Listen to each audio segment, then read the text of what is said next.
سورہ فاتحہ کی التماس ہے۔ پہلی برسی ہے مرحوم سید اخلاق حسین رضوی ابن مرحوم سید تاجدار حسین رضوی اور تمام ارواح مومنین و مومنات کے ایصال ثواب کے لیے۔ بسم اللہ الرحمن الرحیم الحمدللہ رب العالمین۔ ان اللہ وملائکتہ یصلون علی النبی یا ایھا الذین آمنوا صلوا علیہ وسلموا تسلیما۔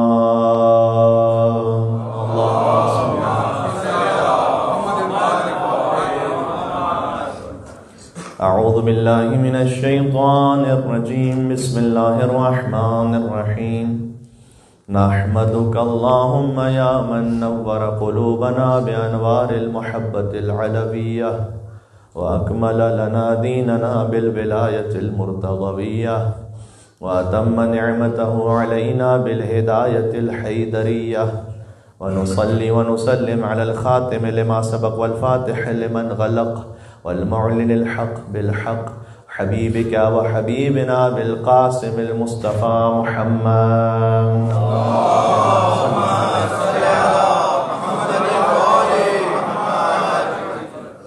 وعلى آلہ الطیبین الطاہرین المعصومین المظلومین الہداة المہدیین اہل الذکر وامناء رب العالمین لا سیما النور علی النور في التخياء الديجور والسراج المستور مهدي هذه الأمة إمام زماننا الحجة ابن الحسن العسكري عجل الله تعالى فرجه الشريف الذين أذهب الله عنهم الرجس وطهرهم تطهيرا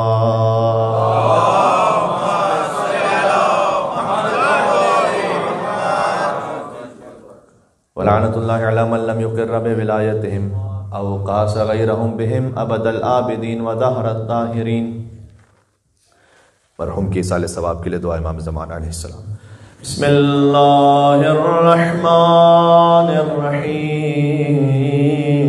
اللہم کن ولیک الحجة ابن الحسن صلواتک علیہ وعلا آبائہ فی هذه الساعة وفي كل ساعة وليا وحافظا وقائدا وناصرا ودليلا وعينا حتى تسكنه أرضك طوعا وتمتعه فيها طويلا۔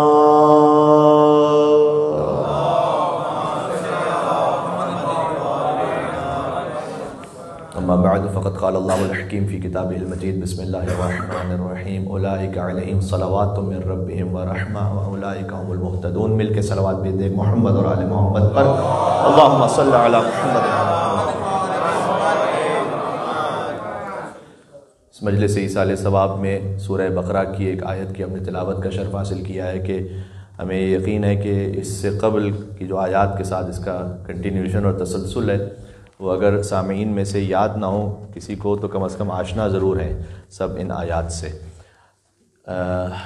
تمہید کے توبہ میں بات عرض کروں، قرآن کریم میں دو مختلف مقامات پر آیے درود ہیں کہ جہاں اللہ سبحانہ وتعالیٰ نے کہا ہے کہ خدا کسی پر درود اور سلام بھیج رہا ہے۔ ایک سب جانتے ہیں سورہ احزاب کے آیت نمبر 56، سورہ احزاب سورہ نمبر 33 آیت نمبر 56، سورہ احزاب ہی میں آیت تطہیر ہے، سورہ نمبر 33 آیت نمبر 33۔ وہ جو آیت درود ہے وہ اسپیسیفک ہے رسول اللہ سے اور احادیث کے مطابق ان کی آل سے۔ سورہ احزاب کا آیت نمبر 56 تبرکاً میں پڑھ دیتا ہوں، آپ میرے ساتھ پڑھیے گا۔ ان اللہ و ملائکتہ یصلون علی النبی یا ایھا الذین آمنوا صلوا علیہ وسلموا تسلیما۔ اللہم صل علی محمد وعلی محمد۔ امام موسیٰ کاظم علیہ السلام کی ایک بہت لطیف حدیث ہے، امام نے فرمایا اللہم صل علی محمد وعلی محمد۔ امام نے فرمایا کہ جب تم درود بھیجتے ہو ہم پر، در حقیقت یہ تجدید عہد کر رہے ہوتے ہو اس عہد سے، اس وعدے سے جو اللہ سبحانہ وتعالیٰ نے تم سے عالم ارواح میں لیا تھا. عالم ارواح میں قرآن کریم میں عالم ارواح کا ذکر موجود ہے.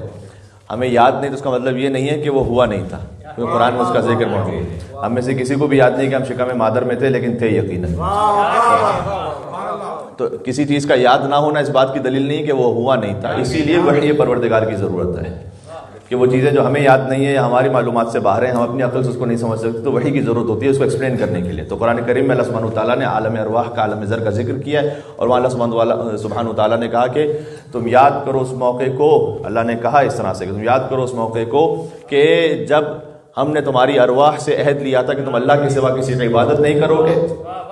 اور پھر احادیث میں آگے بیان کیا گیا کہ حضور نے کہا کہ اللہ سبحانہ وتعالیٰ نے اپنی وحدانیت کے بعد میری رسالت کا عہد لیا تمام ارواح سے، اور پھر امیر المومنین کی ولایت کا عہد لیا تمام ارواح سے. یہ احادیث میں موجود ہے.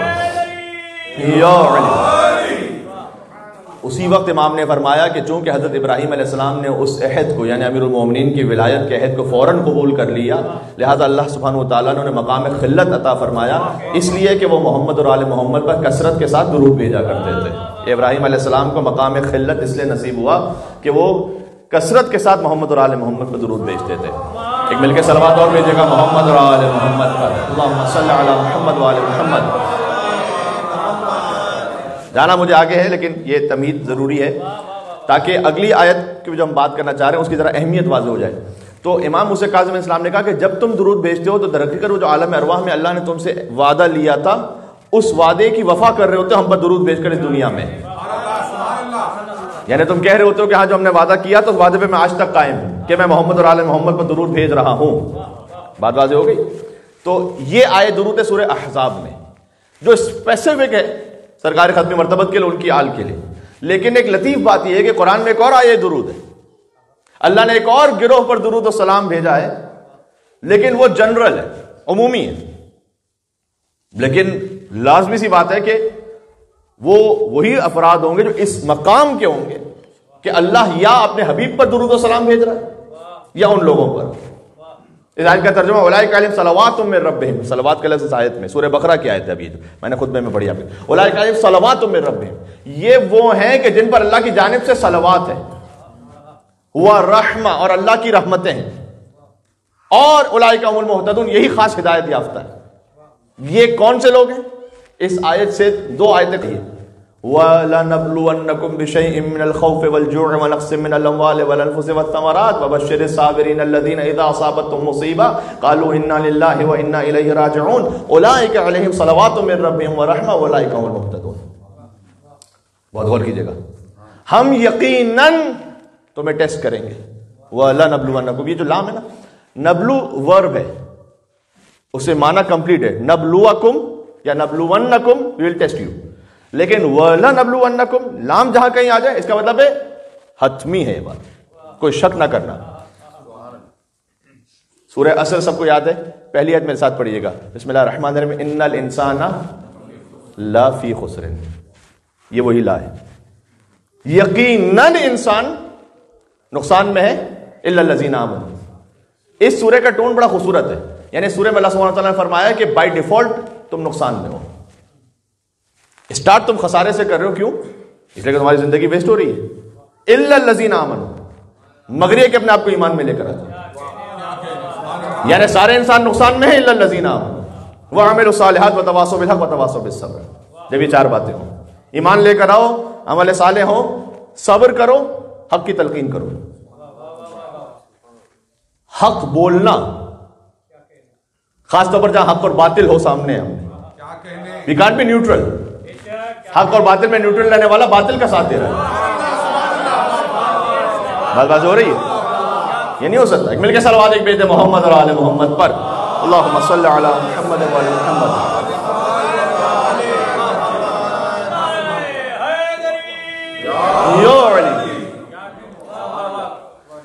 دیکھیں، بسا اوقات میں اس کو خطابت کے عنوان سے نہیں، احادیث کی روشنی میں کہہ رہا ہوں، بسا اوقات کسی کا صحیح موقع پر کلمہ حق کہہ دینا مجھ جیسے خطیب کی 1000 تقریروں سے زیادہ افضل ہے.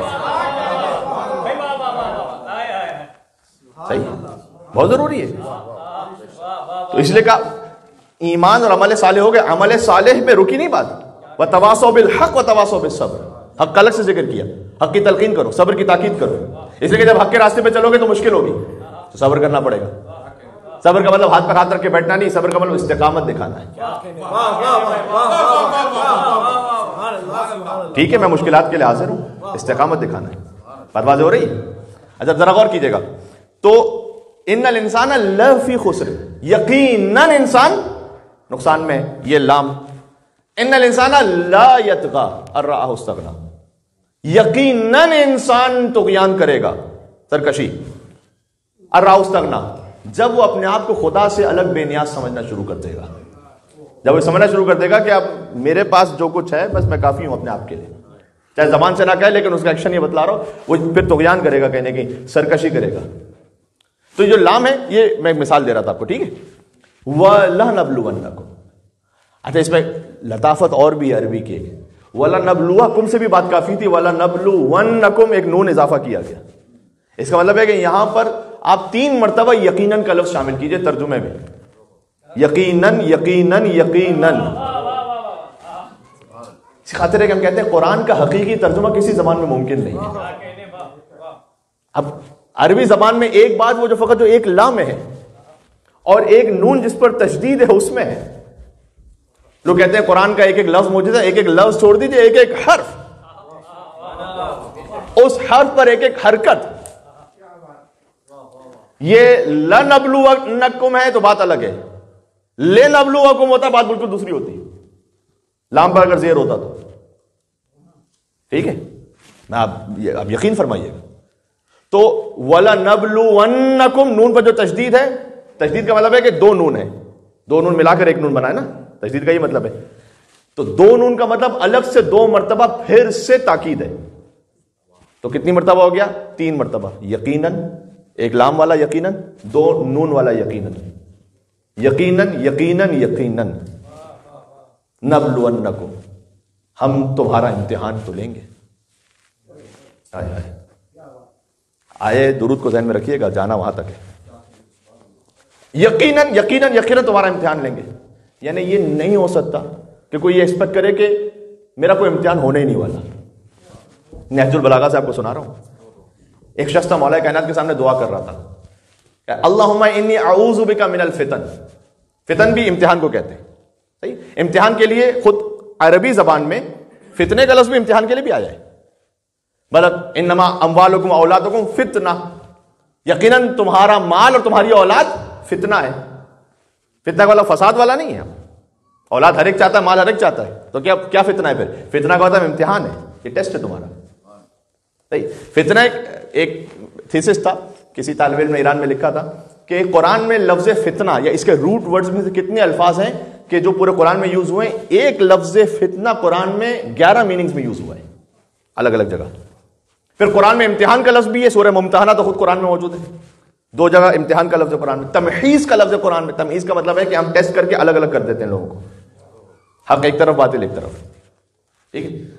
اور خود بلا کا لفظ, بلا امتحان کا لفظ ہے. تو اس نے دعا کیا مانگی؟ اللہم انی اعوذ بک من الفتن. مولا علی کے سامنے دعا مانگ رہا ہے, اے پروردگار تو مجھے امتحان سے بچا لے. مولا نے کہا کہ اس دعا کو مانگنے کا کوئی فائدہ نہیں ہے, سمجھا, اس لیے کہ یہ دعا پوری نہیں ہونے والی, امتحان تو ہوگا. کہ دعا یہ مانگو, اللہم انی اعوذ بک من مضلات الفتن, پروردگار تو مجھے امتحان کی گمراہیوں سے بچا لے. یہ نہیں ہو سکتا کہ امتحان نہیں ہو. کیا بات پہنچ رہی ہے؟ نام امیر المومنین حیدر کرار علی ابن ابی طالب علیہ السلام, مل کے صلوات بھیج دیں محمد اور آل محمد. اللہم صلی علی.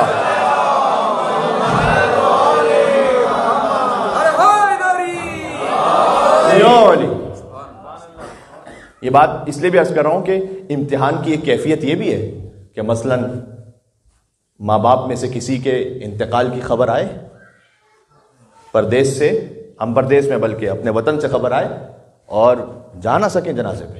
ایک سخت کیفیت ہے نا. اور کتنے ہی مومنین تھے جو گزشتہ 1-1.5 سال میں اس کیفیت سے گزرے. حیدرآبادی کمیونٹی سے بھی, پاکستان کمیونٹی سے بھی بہت سارے مومنین تھے جو اس مشکل سے گزرے. تو ایک امتحان ہے. اچھا امتحان, آپ یقین جانیے خدا کا ہر امر ایک امتحان ہے, ہر نہیں از منکر ایک امتحان ہے، ہر چیز۔ اللہ تعالیٰ کسی کا امتحان لیتا ہے شکل و صورت سے۔ زلیخا اپنے آپ کو آمادہ کر کے آ رہی ہیں حضرت یوسف کے سامنے، وقالت ہے طلب، قرآن کہہ رہا ہے، زلیخا کہہ رہی کہ I am ready for you. اتنا اوپن، قرآن ہدایت کی کتاب ہے لیکن کتنا اوپن اللہ نے بات کی۔ قالت ہے طلب، I am available for you. قال معاذ اللہ، یوسف نے کہا میں پناہ چاہتا ہوں اللہ کی اس بات سے کہ میں اپنی شکل و صورت کی وجہ سے کسی گناہ میں مبتلا ہوں۔ شکل و صورت کے ذریعے امتحان ہے، شہوت کے ذریعے سے امتحان ہے، مال کے ذریعے سے امتحان ہے، اولاد کے ذریعے سے امتحان ہے، بیوی کے ذریعے سے امتحان ہے، شوہر کے ذریعے سے امتحان ہے، والدین کے ذریعے سے امتحان ہے۔ بات ہو رہی ہے؟ بعض لوگ تو سمجھتے ہیں کہ بیوی امتحان ہی امتحان ہے، کچھ لوگوں کی شکل ایسی تو میں نے کہا جملہ کہہ دوں، یہ خطیب کو شکلیں پڑھنے آنا چاہیے بھائی۔ ایک مل کے صلوات بھیج دیں محمد اور آل محمد، دیکھوں گا نہیں اس طرح۔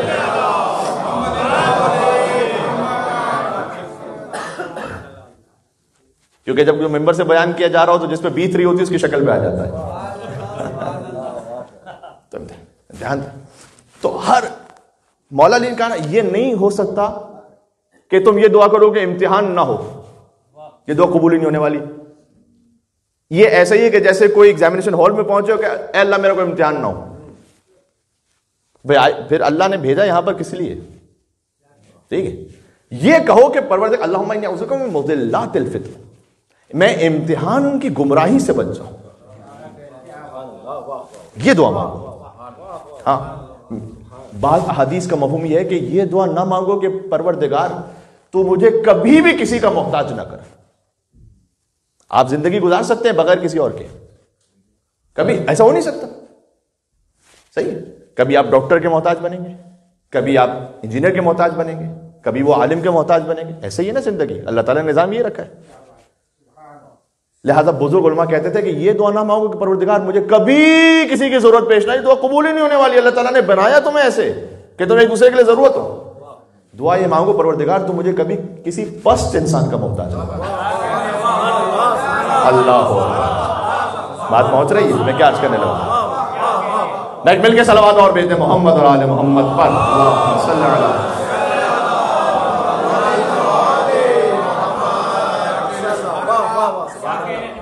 محتاج تو بنو گے تم، ہاں یہ تو ہوگا پست انسان کا محتاج نہ بنا، جو کم ظرف ہو، جس میں لیاقت نہ ہو، اس کا محتاج نہ بنا دینا بس۔ سبحان اللہ۔ ائمہ علیہ السلام کا ایک ایک کلام جو ہوتا ہے نا ساری زندگی پر محیط ہوتا ہے انسان، ساری زندگی کے لیے درس ہوتا ہے، یقین فرمائیے گا۔ تو مولانا نے کہا یہ دعا مانگو کہ امتحان کی گمراہی میں نہ پڑ جاؤ۔ یعنی کیا؟ جب امتحان ہو تو کہیں خدا نہ خواستہ ایمان کو نہ کھو دوں، زبان پر شکوہ نہ لے کر آؤں، کفریہ کلمات نہ لے کر آؤں۔ صحیح؟ تو یہ بھی بڑا کامن ہوتا ہے کہ میرے گھر میں کیوں ہوا، میرے ساتھ ہی کیوں ہوا، میرا ہی گھر نظر آیا اللہ کو، اور خاص طور پر جب کوئی اچانک مشکل ہو جائے۔ صحیح؟ ابھی تو الحمدللہ اللہ تعالیٰ ہم سب کو آسانیوں میں رکھے انشاءاللہ، لیکن کبھی زندگی میں ایسا آتا ہے کہ ایک دم بزنس کا کوئی کرائسس آیا، اور اگر وہ تھوڑا سا پرولونگ ہو جائے تو کئی مرتبہ شکوے شکایتیں آنے لگتی، کیونکہ ظاہر ہے ہمارا تعلق اس فیلڈ سے ہے۔ تو کئی مرتبہ ہوتا ہے مومنین کے میسیجز آتے ہیں کہ مولانا صاحب ایمان آہستہ آہستہ میرا ڈاؤٹ ہوتا جا رہا ہے، میں شک میں آتا جا رہا ہوں کہ اللہ ہے کہ نہیں ہے، امام زمان علیہ السلام ہیں کہ نہیں ہے، میں 1 سال سے پکار رہا ہوں مثلا وہ مدد کیوں نہیں کر رہے، اب مثلا 10 سال سے بے اولاد ہیں ہم پکار رہے ہیں مدد کیوں نہیں ہو رہی۔ صحیح؟ تو مولا کہتے ہیں دعا یہ کرو کہ تم اس امتحان کی وجہ سے گمراہی میں نہ پڑ جاؤ۔ ٹھیک، وَلَنَبْلُوَنَّكُمْ بِشَيْءٍ مِّنَ الْخَوْفِ وَالْجُوعِ وَنَقْصٍ مِّنَ الْأَمْوَالِ وَالْأَنفُسِ وَالثَّمَرَاتِ۔ اللہ تعالیٰ کی خوبصورتی اس طرح سے ہے، اس کی لطافت اور کرم کہ اس نے پیپر آؤٹ کیا ہوا ہے۔ امتحان ہے کس چیز کا؟ چھپا کے نہیں رکھا ہوا، خوف کا امتحان ہے۔ کبھی آپ ڈر میں ہوتے ہیں آگے کیا ہونے والا ہے، من الخوف والجوع، بھوک کا امتحان، نہیں نا، ونقص من الاموال والانفس والثمرات، فائنینشیل کرنچ اس کا امتحان ہے، اور فوڈ سٹف اس کی کمی کا امتحان ہے۔ وبشر الصابرین، رسول آپ خوشخبری سنائیے صبر کرنے والوں کو۔ الذین اذا اصابتهم مصیبہ، جب ان پر کوئی مصیبت نازل ہوتی ہے، قالوا، وہ کہتے ہیں انا للہ و انا الیہ راجعون۔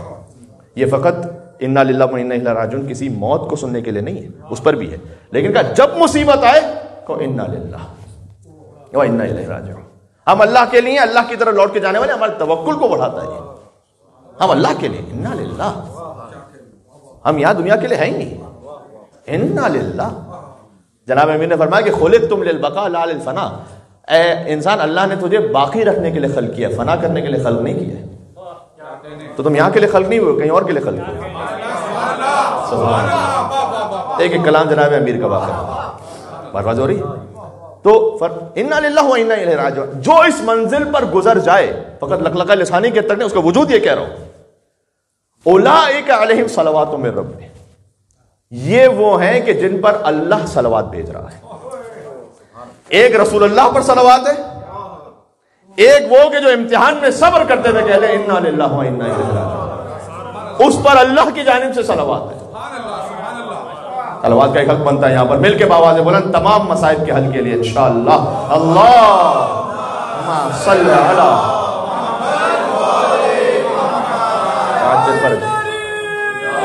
یا علی. اولئک علیہم صلوات من ربہم ورحمہ، اور رحمت ہے اللہ کی. اولئک هم المہتدون. یہ خاص ہدایت یافتہ ہیں. اب دیکھیں اس میں بہت گفتگو ہے، کم از کم یہ 4-5 مجالس کا تو موضوع آرام سے. اللہ تعالیٰ پھر امتحان لیتا کیوں ہے؟ یعنی جب کہ اللہ کو نہیں معلوم، اللہ سبحانہ وتعالیٰ کو نہیں معلوم. وہ تو آج بھی اگر کوئی ایکسپیرینس ٹیچر ہے نا، وہ 2-3 کلاسز میں سمجھ جاتا ہے کہ کتنا پانی میں اسٹوڈنٹ میرا. ایک ایران میں ایک صاحب تھے کہ جو ڈرائیونگ انسٹرکٹر تھے، بلکہ پھر بعد میں وہ انویجیلیٹر تھے، یعنی چیک کرتے تھے، لائسنس دیتے تھے. تو وہ یہ کہتے تھے کہ ابھی کوئی ڈرائیور آ کے بیٹھتا ہے سیٹ پر، اس کی باڈی لینگویج سے مجھے سمجھ میں آ جاتا ہے اس کو لائسنس ملے گا یا نہیں ملے گا. تو انسان کو سمجھ میں آتا تو اللہ تعالیٰ کو نہیں سمجھ میں آتا. پھر اللہ تعالیٰ چیک کیوں کر رہا ہے، کیوں امتحان لے رہا ہے؟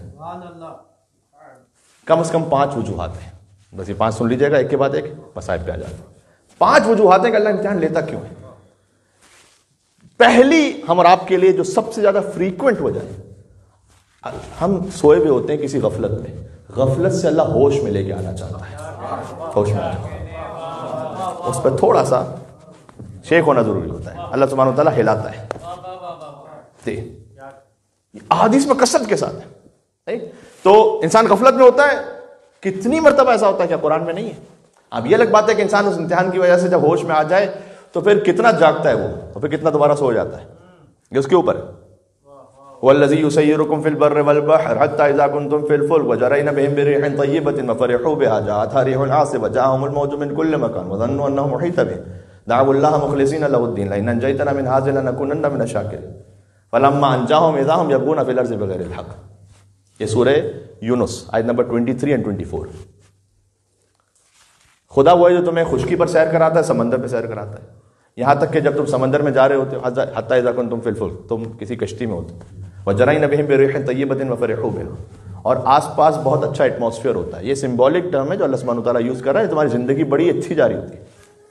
فرحوا بها، فرحت یعنی احساس سکون، ٹرنکویلٹی محسوس کر رہے ہوتے. جاءت ريح عاصف، پھر کبھی ایسا ہوتا ہے کہ خطرناک طوفانی ہوائیں چلنے لگتی ہیں. ابھی بارش بھی ہو رہی تھی تھوڑی دیر پہلے، خطرناک قسم کی، تھوڑے ٹائم پہلے بڑا ونڈی ویدر تھا. ٹھیک ہے، تو اللہ تعالیٰ مثال دے رہا ہے کہ جب تم بیچ سمندر میں ہو اور خطرناک ہم ہوائیں چلاتے ہیں. ریح عاصف یعنی کشتیوں کو پلٹا دینے والی ہوائیں.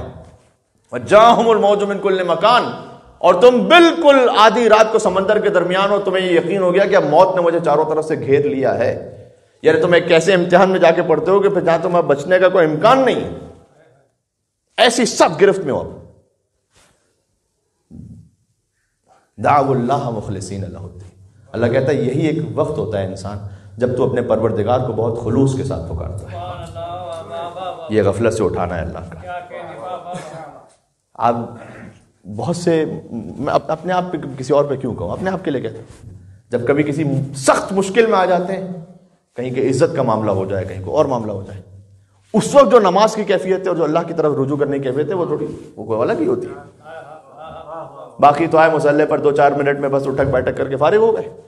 لیکن جب کوئی ایسا موقع آ جاتا ہے تو اب یہ کہ مسلح سے اٹھنے کا ہی دل نہیں کر رہا. ساری دعائیں بھی یاد آتی ہیں، فلاں دعا بھی پڑھو، یہ آیت بھی پڑھ لو، یہ وظیفہ بھی کر لو. دعوا اللہ مخلصین لہ الدین، بہت خلوص سے تم اللہ کو پکارو. اللہ تعالیٰ اتنا کریم ہے کہ وہ سامنے سے پلٹ کر یہ نہیں کہتا کہ اچھا خالی وقت پر آئے ہو. یہ انسان ہے جو کہتا ہے. آپ نے کسی کو 1 سال تک فون نہ کیا اور جو فون کریں گے دل میں تو یقیناً خیال آئے گا کوئی نہ کوئی تو کام پڑا ہوگا. 1 سال تک تو یاد نہیں تھا. اللہ تعالیٰ ہی نہیں کہتا سامنے سے کہ اچھا اب مصیبت پہ یاد آئے گا. دعوا اللہ مخلصین لہ الدین.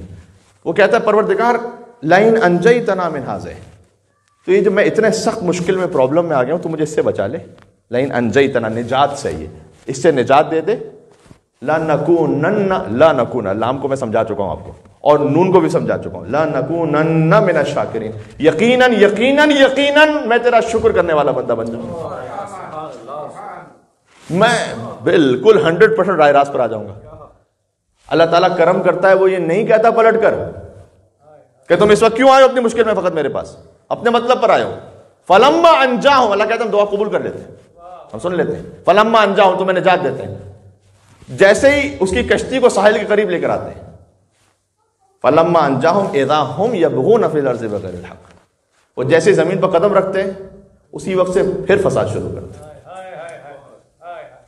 یوزولی ایسا بہت اس وقت بھی ہوتا ہے کہ جب شدید کسی بیماری میں انسان مبتلا ہوتا ہے. حدیث میں آیا ہے کہ اللہ تعالیٰ نے فقر، بیماری اور موت، ان 3 چیزوں کو رکھا اس لیے کہ تاکہ تم اللہ کو یاد رکھو.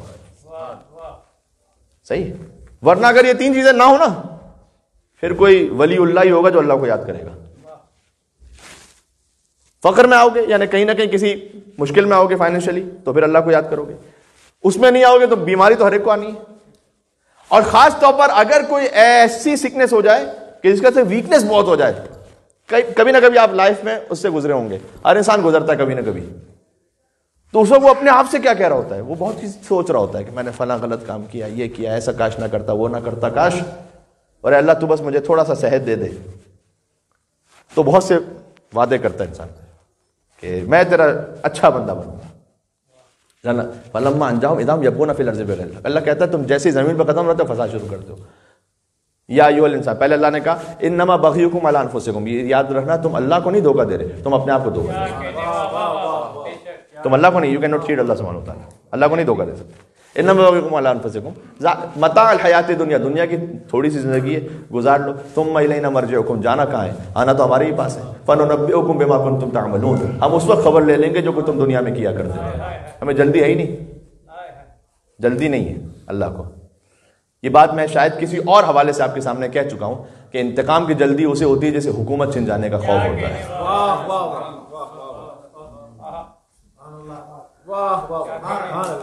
بات تو یہی ہے. جس سے اپنی پاور ختم ہونے کا خوف ہوتا ہے وہ کہتا ہے جو کرنا ہے 1-2 دن میں آج نمٹا دو، نہیں پتا کل کیا ہوگا. اللہ تعالیٰ کو کیا پاور چھن جانے کا خوف ہے. وَلَا يُمْكِنُ الْفِرَارُ مِنْ حُكُومَتِكَ، دعائے کو امیر المومنین، پروردگار میں جاؤں گا کہاں؟ تیری حکومت سے فرار ممکن ہی نہیں. پھر کہنا ہے گو ممکن ہی نہیں. ولا يمكن الفرار من حکومت، اللہ کہتا ہے جاؤ، کہاں جاؤ گے؟ جانا کہاں ہے؟ یہ اس کا بھی جواب ہے. لوگ یہ کہتے ہیں کہ امیر المومنین کا حق غصب کیا گیا تو مولا نے فوراً کیوں نہیں چھین لیا، تلوار کیوں نہیں نکالی؟ انتقام لینے کی جلدی اسے ہوتی ہے جیسے اپنی طاقت و پاور کے چھن جانے کا خوف ہوتا ہے. بھائی آپ سے سوال ہے، آپ پوچھ رہے ہیں امیر المومنین نے فوراً تلوار کیوں نہیں نکالی؟ فرعون نے جب خدائی کا دعویٰ کیا اللہ نے فوراً کیوں نہیں غرق کیا؟ فوراً اللہ سزا دیتا نہیں، وہ تو حکومت کرتا رہا. یہ تو اللہ پر اشکال آ جائے گا کہ اللہ تعالیٰ فوراً کیوں نہیں پکڑتا؟ اس لیے کہ اللہ کو پکڑنے کی جلدی نہیں ہے. انما نملی لہم لیزدادوا اثما، اللہ نے قرآن میں کہا ہے ہم مہلت اس لیے دے دیں تاکہ تمہارے گناہ پورے کھل کے آ جائیں سامنے. ہائے ہائے ہائے، کاش بات پہنچ سکے. بھائی اللہ تعالیٰ اگر فرعون کو پہلے دن پکڑ لے تو اس کے گناہ کہاں سامنے آئیں گے؟ صدام کو پہلے دن پکڑ لے تو اس کے گناہ کہاں سامنے آئیں گے؟ اس کا فساد کہاں سامنے آئے گا؟ اگر مولا علی پہلے ہی دن انہیں فنار کر دیتے خباثت کہاں پوری کھل کے سامنے آتی؟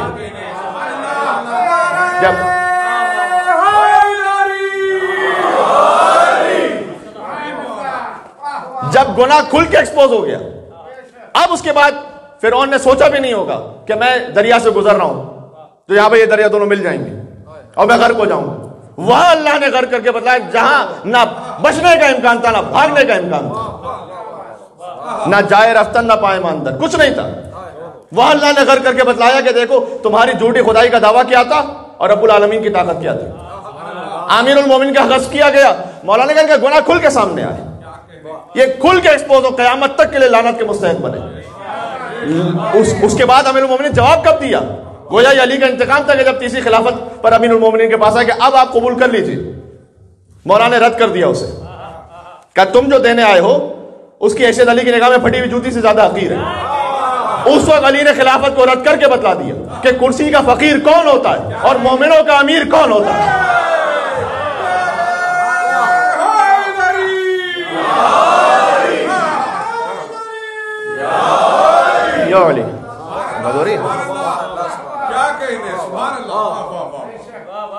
تو اللہ کبھی امتحان اس لیے لیتا ہے کہ غفلت سے نکالتے ہیں.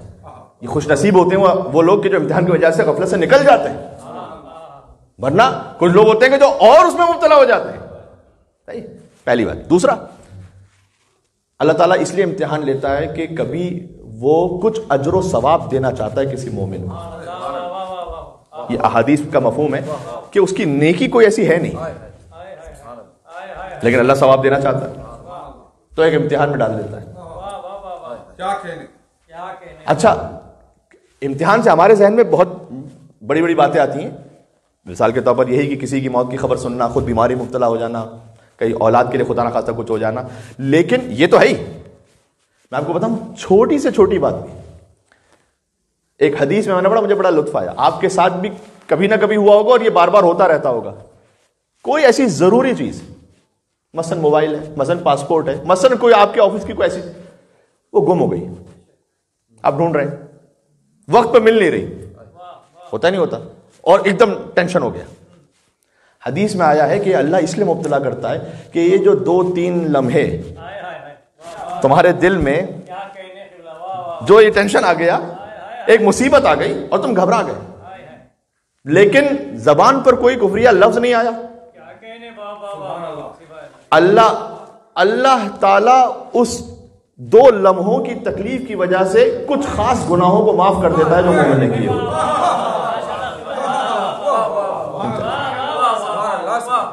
کیا کریم رب ہے واقعا. اس کا مطلب یہ نہیں کہ ہم جان بوجھ چیزیں گوانا شروع کر دیں یا دوسروں کی غائب کرنا شروع کر دیں تاکہ دوسرے امتحان میں مبتلا ہوں. ہم تمہارے گناہوں کو بخشوا رہے ہیں. گاڑی کی چابیاں غائب ہو گئی یہاں سے, اور اللہ تعالیٰ خود چیک کر لے گا, کسی کو آپ کو چیک کرنے کی ضرورت نہیں کسی کو. تو فرمایا کہ اللہ تعالیٰ کو اجر دینا چاہتا ہے. دوسری وجہ. تیسری وجہ, آپ محسوس کر سکتے ہیں کہ ہر گفتگو مطلب ہر وجہ پہ 1-1 گھنٹے کی تقریر ہو سکتی ہے, لیکن میں 5 وجوہات بیان کے بعد ختم کرنا چاہتا ہوں. تیسری وجہ, اللہ کبھی اس لیے امتحان لیتا ہے کہ وہ کسی کے رینک کو بڑھانا چاہتا ہے. صحیح ہے. آرمی ٹریننگ میں بہت ہوتا ہے. آرمی ٹریننگ میں کیا ہوتا ہے کہ اس میں بہت سخت ٹریننگ سے گزرنا پڑتا ہے انسان کو. کبھی کبھار اس کی بھی سزا دی جاتی ہے جو اس نے کیا نہیں ہوتا نہیں آرمی ٹریننگ میں ایسا. اچھا, کبھی یہ ہے کہ اس نے کوئی مسٹیک کی ہے, اسے کہا کہ بھائی یہ سردی کی سخت رات ہے, اب جا کے باہر پہرا دو, یہ تمہاری سزا ہے. کبھی کسی کو سزا اس لیے دی جاتی ہے کہ سزا نہیں دی جا رہی در حقیقت, اس کا کوئی رینک بڑھنا ہے آگے. یہ ٹریننگ سے گزرو, تم نے غلط کوئی کام نہیں کیا, لیکن جب اس پورے پروسیس سے گزرو گے تب جا کے وہ بنو گے. صحیح بھائی, ہوتا ہے نا میجر ہے, کرنل ہے, لیفٹیننٹ جنرل ہے, I don't know Indian army میں کوئی سانس جو رینکس ہوتے ہیں, تم جب اس پروسیس سے گزرو گے تب جا کے بنو گے وہاں. تیسری بھی ایک وجہ ہوتی ہے, میں اس لیے سنا رہا ہوں کہ آپ کو حدیث سنانا چاہتا ہوں. تیسری بھی ایک وجہ ہوتی ہے کسی سخت ٹریننگ کی. نہ کوئی غلطی ہوئی ہے, فرض کیجیے کوئی رینک بھی نہیں بڑھنا فی الحال, لیکن کبھی کسی سب آرڈینیٹ نے آ کے اپنے باس سے یہ کہا کہ سر مجھے 1 مہینے بعد چھٹی پہ جانا ہے 1 ہفتے کے لیے. کہا اچھا, یہ 1 ہفتے تک یہ سخت کام کرو گے تب وہ چھٹی ملے گی. صحیح ہے. 3 وجوہات ہو سکتی ہیں. مولا نے فرمایا ان البلا, جو امتحان ہے, للظالم ادب وللمؤمن امتحان وللاولیاء درجہ. جب کسی میں مصیبت 3 الگ الگ لوگوں پر الگ الگ طرح سے آتی ہے. جب مصیبت آتی ہے ظالم کے لیے سزا ہوتی ہے, ہائے ہائے, مومن کے لیے امتحان ہوتی ہے, اولیاء کے لیے درجہ ہوتا ہے. یہ امتحان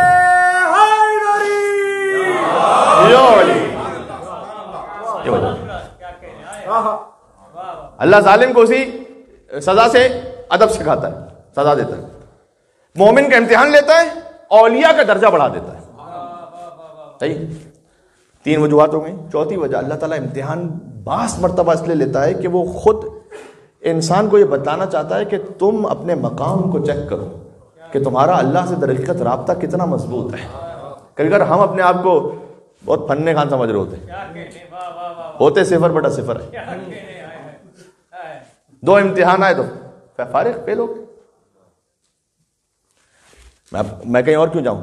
ایک آج سے 10-12 سال قدیمی بات ہے، ہر انسان کے اندر کوئی نہ کوئی نفسانی کمی کوئی چیز ہوتی ہے. تو میں ضروری نہیں کہ وہ حرام ہی ہو، لیکن ایک مشکل تھی، میں اس سے چاہ رہا تھا کہ میں اپنے آپ کو بچاؤں. 2 مہینے گزرے، الحمدللہ میں اس نفسانی مشکل میں مبتلا نہیں ہوا. تو اللہ تعالیٰ کا شکر ادا کر رہا تھا کہ ہاں ماشاءاللہ شاید میں نے اسے اوور کم کر لیا ہے. پھر 2-2.5 مہینے بعد کوئی ایسا موقع آیا، کہیں دکھاوے کا موقع ہوتا ہے، کہیں کچھ موقع ہوتا ہے، انسان کو اپنے آپ کو روکنا. مجھے فیل ہوا کہ نہیں، جہاں موقع آیا تو آئی واز ناٹ، یعنی اس کیپیبل نہیں تھا میں، اس کا مطلب. تو وہ امتحان لیا اللہ نے تو سمجھ میں آیا کہ جو سمجھ رہا تھا وہ ہوں نہیں. یہ بھی نصیب والوں کو سمجھ میں آتا ہے، سمجھ میں آ جائے نصیب والوں کو سمجھ میں آتا ہے. تو اللہ کبھی کسی کو سمجھانا چاہتا ہے کہ دیکھو تم اپنے آپ کو چیک کرو، تو تم سمجھ رہے ہو وہ ہو نہیں. تم 5ویں منزل آتی کہ اللہ امتحان اس لیے لیتا ہے کہ اللہ نے قرآن میں کہا ہے لیمحص اللہ، اللہ ڈیوائڈ کر دیتا ہے حق والے کس طرف ہے، باطل والے کس طرف ہے. جب امتحان آئے گا تبھی تو ڈیوائڈ ہوں گے. اس میں یاد رکھیے گا یار، میں وقت ہے میں جنگ جمل سے ایک جملہ سناؤں گا.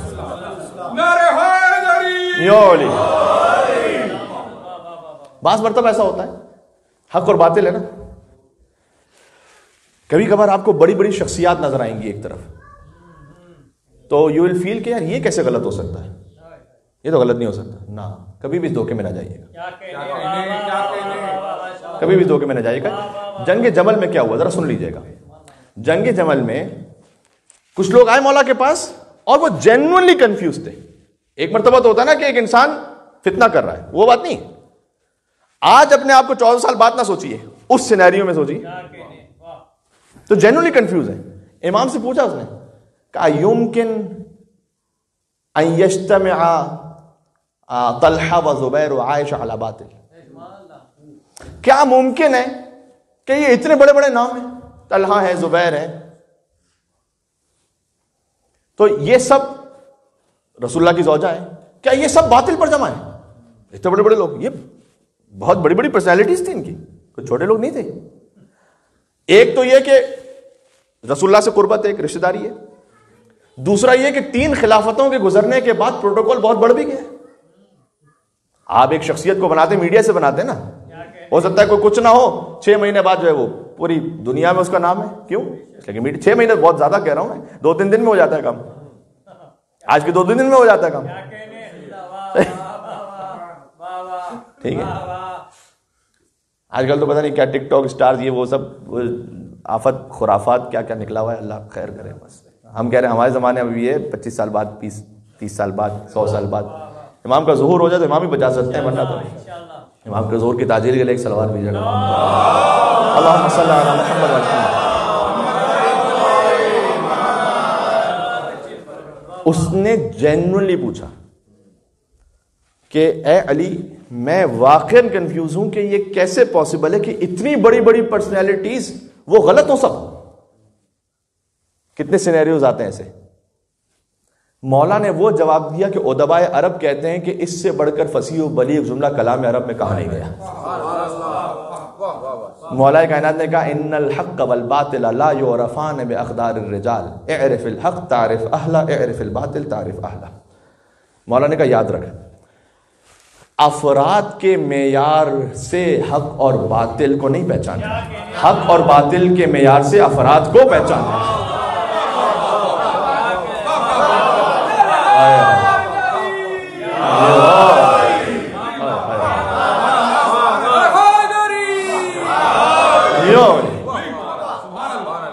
یہ بات پہنچ رہی ہے.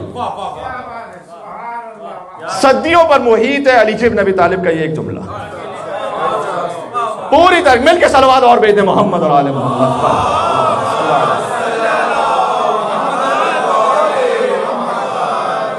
پہنچ رہی ہے کہ افراد کی کسوٹی پر اس میزان پر حق اور باطل کو نہیں پہچاننا. ارے اتنی بڑی شخصیت ہے تو یقیناً حق پر ہوگی. کس نے کہا؟ کیوں؟ کوئی گارنٹی نہیں. حق اور باطل کی میزان پر افراد کو پہچاننا. دس از ادر وے اراؤنڈ. بات واضح ہو رہی ہے؟ پھر مولا کہا اعرف الحق تعرف اہلہ، اعرف الباطل تعرف اہلہ. پہلے حق کو پہچان تاکہ حق والے سمجھ میں آئے.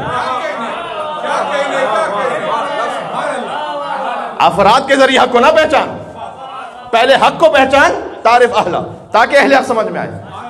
اعرف الباطل، باطل کو پہلے پہچان تعرف اہلہ تاکہ باطل والے سمجھ میں آئے. بات واضح ہو رہی ہے؟ یہ صدر اسلام کی پوری تاریخ سے لے کر آج تک کے حالات سب اس میں پوشیدہ ہیں، سب پوشیدہ ہیں. اللہ اکبر. بات سمجھ آ رہی؟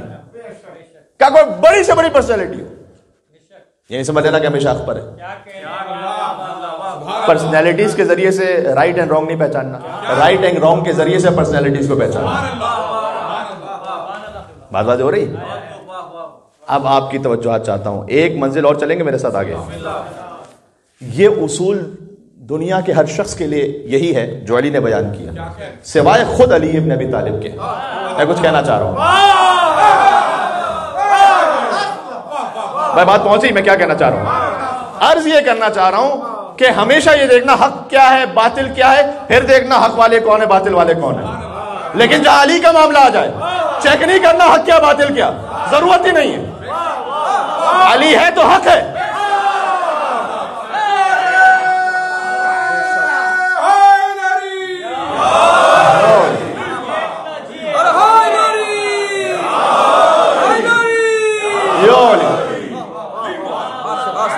یا اللہ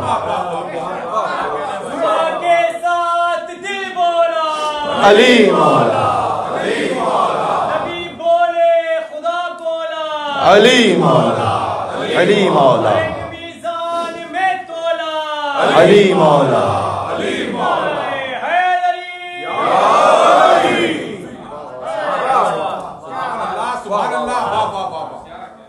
حیدری. دنیا کی ہر شخصیت کے لیے پہلے چیک کرو حق کیا ہے باطل کیا ہے، پھر سمجھ میں آئے گا، سوائے علی بن ابی طالب. اس لیے کہ صرف علی ہیں تاریخ میں جن کے لیے رسول اللہ نے دعا مانگ لی تھی، علی مع الحق والحق مع علی. علی ہمیشہ حق کے ساتھ، حق ہمیشہ علی کے ساتھ. اور دعا مانگتے ہوئے اللہم آدر الحق حیث ما دار. علی کو جانے کی ضرورت نہیں کہ جہاں حق جا رہا ہے، حق وہاں آئے گا جہاں علی بن ابی طالب جا رہا ہے.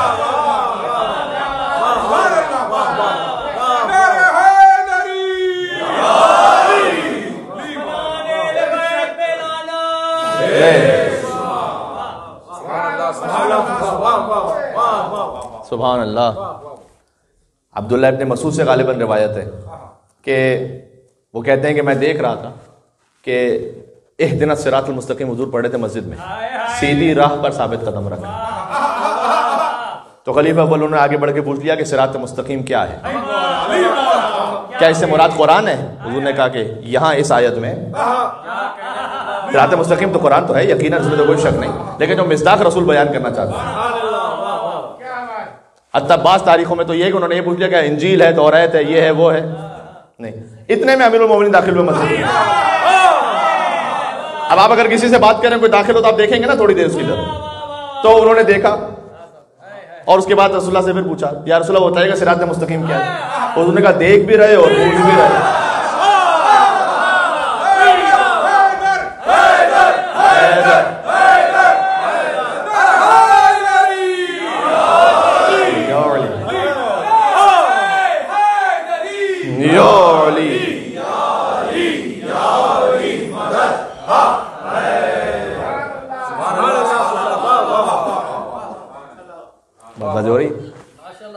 انشاءاللہ باقی تو اللہ تعالیٰ کا جو اذن ہو اور اہل بیت علیہ السلام کی جانب سے جو عطا ہو، لیکن شاید عشرہ محرم الحرام کی مجالس میں اس موضوع کو، حق اور باطل کے اس موضوع کو تھوڑا سا اور آگے بڑھائیں گے انشاءاللہ. انشاءاللہ بشرط حیات توفیق پروردگار تائید محمد اور آل محمد علیہ السلام۔ تو امتحان اللہ 5 چیزوں کی وجہ سے لیتا ہے۔ اسے اپنے علم کے لیے ضرورت نہیں ہے کہ وہ چیک کرے کہ ہم اور آپ کیسے ہیں۔ اللہ کبھی ہمیں غفلت سے بیدار کرنا چاہتا ہے، جوڑنا چاہتا ہے، پہلی وجہ۔ دوسری وجہ کوئی ثواب عطا کرنا چاہتا ہے، وہ نیکی ہے نہیں ایسی لیکن وہ ثواب بھی دینا چاہتا ہے، کسی امتحان میں مبتلا کر دیتا ہے، اس پر صبر کرو کہ اللہ ثواب دے دے گا۔ کبھی رینک یعنی درجہ بڑھانا چاہتا ہے، ٹھیک، کبھی اللہ خود ہمیں اپنی حیثیت بتلانا چاہتا ہے، اور آخری جو یہاں کہا جاتا ہے کہ last but not the least, جو بہت اہم وجہ ہے، اللہ تعالیٰ حق والوں اور باطل والوں، اہل حق ہے اہل باطل کو جدا کر دینا چاہتا ہے۔ کبھی کسی ایسی سچویشن میں مبتلا کر دیتا ہے، حق والے ایک طرف ہو جائے، باطل والے ایک طرف ہو جائے۔ امتحان آئے گا تو یہ سچویشن آئے گی، ورنہ پتہ نہیں چلے گا، ورنہ بہت سے لوگ چھپے رہیں گے۔ جب سچویشن آ جائے گی پتہ چل جائے گا حق والے کس طرح ہے، باطل والے کس طرح ہے۔ اس خاطر ہے کہ اللہ سبحانہ وتعالیٰ امتحان لیتا ہے۔ بات واضح ہو گئی؟ بس عزیزان گرامی، مولا علی نے جو حکم فرمایا، دعا یہ نہ کرو کہ پروردگار تو مجھے امتحان میں مبتلا نہ کر، یہ ہوگا نہیں کبھی۔ امتحان تو آئیں گے زندگی میں، کہ پروردگار تو مجھے امتحان کی گمراہی میں مبتلا نہ کر۔ جب امتحان ہے تو میں گمراہ نہ ہوں، صراط مستقیم پر ہوں، علی ابن ابی طالب علیہ السلام کی راہ پر۔ بس عزیزوں، جو سب سے بڑی امتحان کی منزل ہے، جہاں ایک طرف ایبسولوٹ حق اور ایک طرف ایبسولوٹ باطل، وہ کربلا ہے۔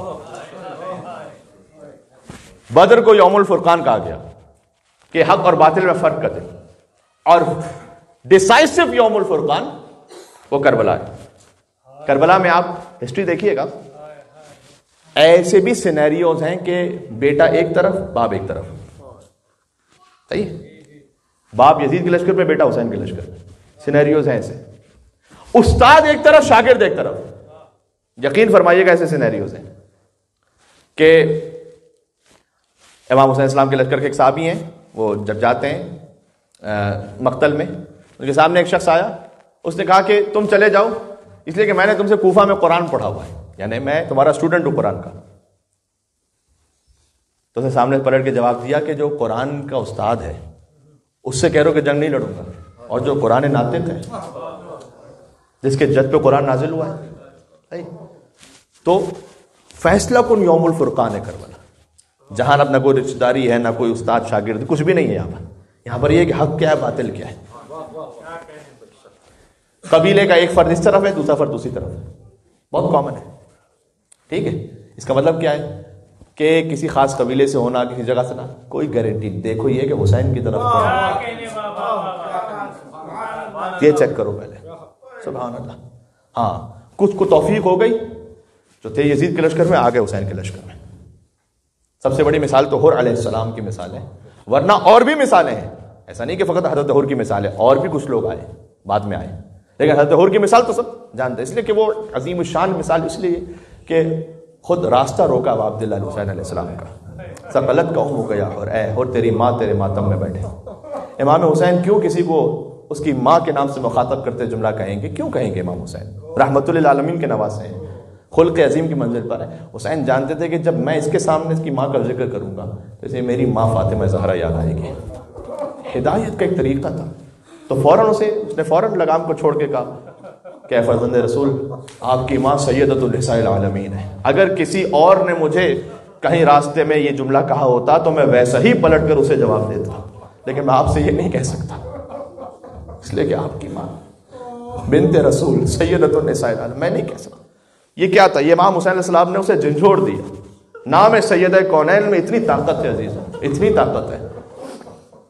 حر کا خود کا بیان ہے، مجھے مصائب میں آگے جانا ہے، لیکن میں اپنے آپ کے لیے کہہ رہا ہوں کہ سب سے بڑی مثال توبہ کر کے آنے والی حجت خدا کی طرح حضرت حر کی مثال ہے ہم اور آپ کے لیے، کہ جو ایک درس ہے بہت بڑا۔ تو حر جب پہنچا نا امام حسین علیہ السلام کے بعد، جب توبہ کر چکا تھا، تو کہتا ہے کہ اے فرزند رسول، جب میں چلا تھا اپنے گھر سے آپ کا راستہ روکنے کے لیے تو مجھے بڑا تعجب ہوتا تھا، اس لیے کہ مجھے میرے گھر سے آوازیں آتی تھیں کسی مستور کی، کسی بی بی کی، کہ اے حر تجھے جنت مبارک ہو، اے حر تجھے جنت مبارک۔ تو میں دل میں سوچ رہا تھا کہ میں تو حسین کا راستہ روکنے کے لیے جا رہا ہوں، یہ کون بی بی ہے جو مجھے کہہ رہی ہے کہ جنت مبارک ہو، جنت ہو۔ یقین جانو محبت فاطمہ زہرا حر کو بچا گئی، فقط بی بی کی محبت آخر میں حر کو بچا گئی۔ یہ ضرور اپنے وجود کا حصہ بنا کے رکھنا اور امپلانٹ کرنا اپنے بچوں میں، ورنہ کچھ بھی نہیں عزیزوں، سب ختم ہو جائے گا.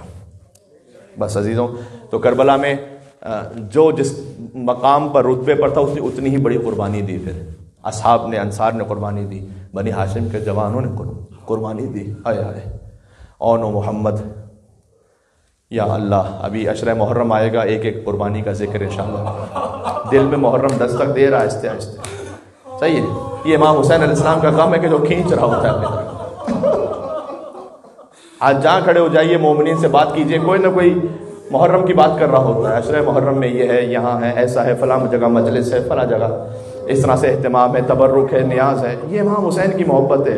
حضور نے کہا تھا نا کہ ان لقتل الحسین حرارہ فی قلوب المؤمنین لا تبرد ابدا. اللہ نے مومنین کے دلوں میں حسین کی شہادت کی وہ گرمی رکھی ہے جو کبھی ٹھنڈی نہیں ہوتی. یہ امام خود مولا حسین نے فرمایا انا قتیل العبرا. پتہ نہیں میں اس کا ترجمہ کر پاؤں نہ کر پاؤں، مجھے رولا رولا کر مارا گیا. ہائے ہائے، شہید تو بہت سے ہیں تاریخ میں، لیکن رولا رولا کر حسین کو مارا گیا. حسین کبھی اپنے پھول جیسے بھانجوں اون و محمد پر روئے، کبھی اپنے بھتیجے قاسم پر روئے، کبھی اپنے کڑی الجوان علی اکبر پر روئے، کبھی اپنے بھائی ابو الفضل عباس علیہ السلام پر روئے، اور کبھی 6 مہینے کی کمائی ابا عبداللہ الحسین 7 مرتبہ آگے بڑھے، 7 مرتبہ پیچھے ہٹے. یہاں علماء نے لکھا ہے کیونکہ حسین کے ہاتھ میں 57 برس کے حسین 6 مہینے کے علی اصغر کا لاشا ہے. حسین امام بھی ہے اور باپ بھی ہے. امامت کہہ رہی ہے خیمے کے اندر چلے جاؤ، باپ کی شفقت کہہ رہی ہے اگر ماں نے دیکھا تو سب نہ کر پائیں گی. لیکن حسین آگے بڑھے، خیام میں داخل ہوئے. شہزادہ علی اصغر کے لیے غیر مسلموں نے مرثیے کہے، فرینچ رائٹرز نے شہزادہ علی اکبر کے لیے مرثیے کہے، لیکن ایسا مرثیہ کسی نے نہیں کہا جو خود ان کی ماں ام رباب نے کہا ہے. یا بنیا مثلک ینحر، کیا تو جیسے بھی نہر ہوتے ہیں. اگر آپ عربی ادب کو، لغت کو سمجھ سکیں، نہر کا دیکھیں، ذبح کا لفظ نہیں ہے، حسین کے لیے ذبح کا لفظ ہے، علی اصغر کے لیے نہر کا لفظ ہے. اس لیے کہ ذبح بھیڑ بکری کو کیا جاتا ہے، نہر اونٹ کو کیا، نیزہ مار کر. ایسے کہ جیسے شتر کو نہر کیا جاتا ہے، ویسے ہی علی اصغر کی گردن پر تیر لگا تھا. تھوڑا سا مجھے اور آگے پڑھ دیتے ہیں کیونکہ ہمارے محترم سہیل بھائی ان کے والد مرحوم کے لیے مجلس ایصال ثواب ہے. اللہ تعالیٰ ان کے درجات بلندتر فرمائے، انہیں صبر جمیل عطا فرمائے. امام حسین علیہ السلام کا غم ہی وہ ہے کہ جس سے صبر مل جاتا ہے. میں اپنے محترم بھائی سے کہنا چاہوں گا کہ آپ کو آپ کے والد کی وفات کی خبر ملی، یقیناً سخت منزل تھی، اس میں تو کوئی شک نہیں ہے. پردیس میں تھے تو یہاں پر کچھ نہ کچھ لوگ جمع ہو گئے ہوں گے پرسہ دینے کے لیے، گلے لگانے کے لیے. میرا سلام، میرا بیمار ہے سید الساجدین. کوئی پرسہ دینے لے آیا، کمر پر تازیانے مارنے کے لیے آئے، کوڑے برسانے کے لیے آئے. سجاد کے ہاتھوں میں ہتھکڑیاں تھی، پیروں میں بیڑیاں تھی، گلے میں توق تھا. بے اختیار کا السلام علیکم یا ابا عبداللہ. بی بی زینب نے پوچھا بیٹا سجاد حسین کہاں ہے؟ مجھے نظر نہیں آتے. کبھی بھی اماں وہ دیکھیے گا نوکے نیزہ پر میرے بابا کا سر بلند ہے.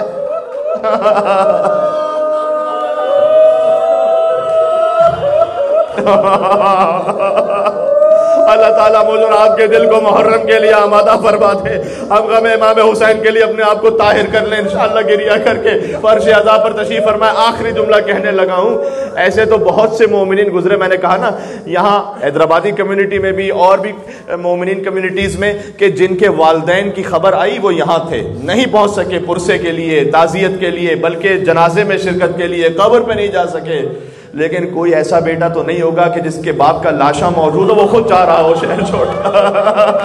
آپ دوسرے شہر میں تھے خبر میں، لیکن ایک بیٹا کربلا میں تھا جس کے باپ کا لاشا سامنے، ابھی دفن نہیں ہوا لاشا، گھوڑوں کی ٹاپوں سے بابا لاشا. سجاد جا رہے تھے لہذا مولا کا بدن کانپ رہا تھا، قریب تھا کہ روح پرواز کر جائے. ہمارے ہزاروں سلام ہو شریکت الحسین بی بی زینب سلام اللہ علیہ کو سجاد کو بچانے والی بی بی زینب تھی. بی بی نے چلتے اونٹ سے اپنے آپ کو زمین کربلا پر گرا دیا.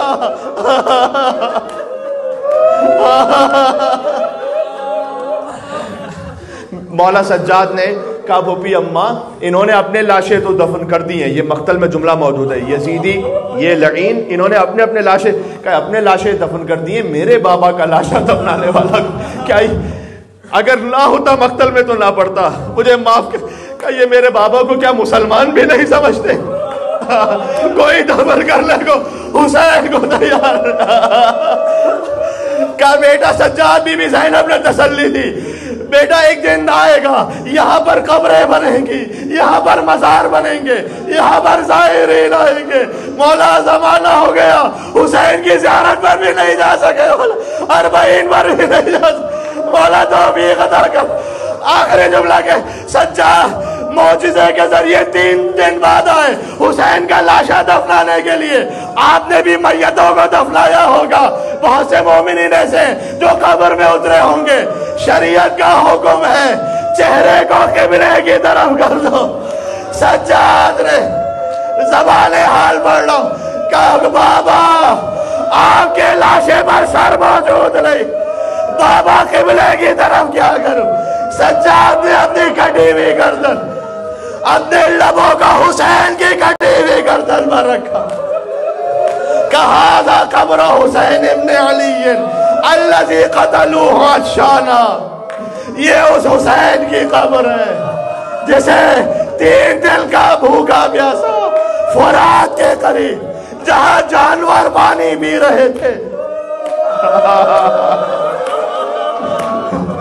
قتلوہ عطشانا.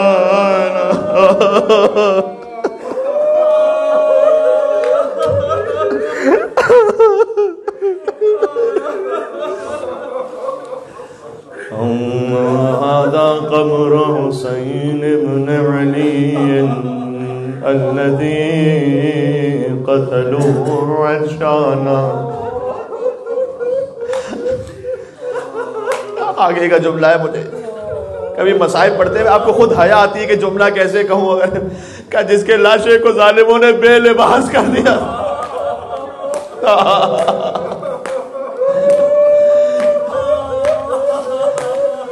یقیناً حسین کے جسم اثر پر وہ لباس کہنا موجود تھا, وہ تو کوئی ہی نہیں اتار سکتا امام. لیکن امام کے تبرکات کو لوٹ کر چلے گئے, حتیٰ انگشتری کو لے کر چلے گئے, انگلی کاٹ کر لے کر چلے.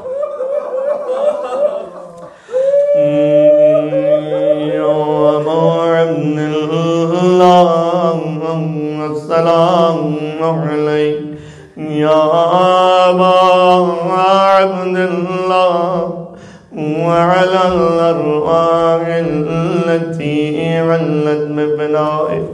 السلام على الحسين وعلى علي بن الحسين وعلى أولاد الحسين وعلى أصحاب الحسين. پروردگار ذکر کو قبول فرما, مرحومین کو اعلیٰ علیین میں جگہ عنایت فرما. ان مرحوم کی ایصال ثواب کے لیے مجلس سزا منعقد کی گئی ہے, اس مجلس کا ثواب ایصال فرما اور انہیں شفاعت محمد اور آل محمد, شفاعت حیدر کرار, شفاعت حسین ابن علی سے بہرمند فرما. پروردگار ہمیں اپنی موت کے لیے سفر آخرت کے لیے آمادہ رہنے کی توفیق عطا فرما. قلب مقدس حضرت حجت کو ہم سے راضی و خوشنود فرما. ہمیں دنیا اور آخرت کے امتحانات میں کامیاب رہنے کی بتفضل محمد اور آل محمد توفیق عطا فرما. ان گناہگار آپ کو اپنے آقا اور مولا کے دیدار سے منور فرما, ظہور پر نور میں تعجیل فرما. آپ سے گزارش ہے رحم اللہ من قرأ الفاتحہ. اور خاص مرحوم سید اخلاق حسین رضوی ابن سید تاجدار حسین رضوی مرحوم اور تمام ارواح مومنات. بسم اللہ الرحمن الرحیم. اللهم اغفر للمؤمنين والمؤمنات والمسلمين والمسلمات الأحياء منهم والأموات. تابع بيننا وبينهم بالخيرات إنك مجيب الدعوات إنك على كل شيء قدير. برحمتك يا أرحم الراحمين. اللهم صل